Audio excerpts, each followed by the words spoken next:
大家这么大洞，这块要裂了吗？这还没，马上漏还没漏呢吗？很少。对啊，它应该是啥东西碎掉了，是波叉啥的掉东西下来了，要不然不能这么响。这个大洞，打了个洞了。嗯，这块出了洞，完这块也裂了。搞出个洞啊！嗯，这原本这块是封着的，是碰过啊。这块也裂。这个地方你咋能碰到车子卡起来卡住？对，这也修过吗？这变速箱？你看下去过没？我看这个印儿是不是之前的呀？动归动，但是哦，刚买的是不是？打肯定是这个打，但你看这个痕迹不一定是这次打的呀。对，我看着像老。你看这是都是，要是昨天打的，它肯定是一个新茬呀。对，我看着像老伤。多少公里现在21万了。21万是不是？反正响声肯定就这块响，看一下是什么东西碎了。但这个洞啊，如果说能打成这样啊，里头应该你根本都不能开了，因为开的老响了。我怀疑是上次打的，不一定是这次打的。挂档走一下，好，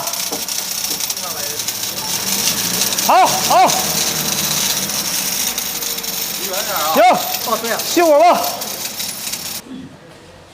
这发动变速箱在这儿呢，发动机在这个部位，下边有个梁兜着，不像说那种不是新能源车，它空间有，新能源它没空间，就造的比较满。是所有车的抬发动机吧？是不是这样？就是这种新能源车啊，它空间比较小。比亚迪是吧？对，荣威还好，荣威它那个能单独。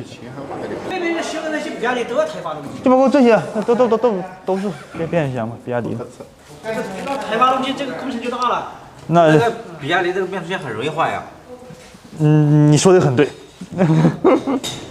你说的很对。上回碰两个兄弟也是。你20万坏还好了，你那个糖是第几次坏了24万换俩了。 ？24万换俩了。他是你那个是换了一个全新的，这个是他换那个新变速箱，换完新变速箱又跑坏了，完了之后他那个旧的他自己留着了，旧的留着之后把旧的修好，这个坏了把那个修好之后又把这个换上去，完了之后把这个再留着，万一那个坏了再修这个。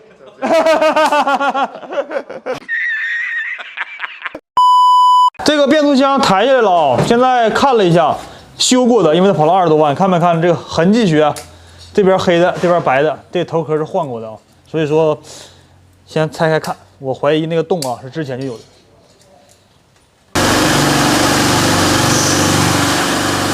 它这个啊是钉这个离合器上掉下来的，这块铁啊上面的，然后呢，它这个现在发现了2块，有一块没有了。完了呢，它这里边现在看了一下啊，这里焊过，这个位置焊过，所以说怀疑啊，之前也是应该是离合器就是这个爪断过，就是那个断了把这打破的时候。对，应该是打了个洞出来。对，把这打洞了，这里掉洞，这里看到没有？原本这是封着的。这个离合器啊，一看就是承受了它这个年纪不该承受的压力，跑专车的给开的。一看就都挺大的压力啊，你的压力大不大？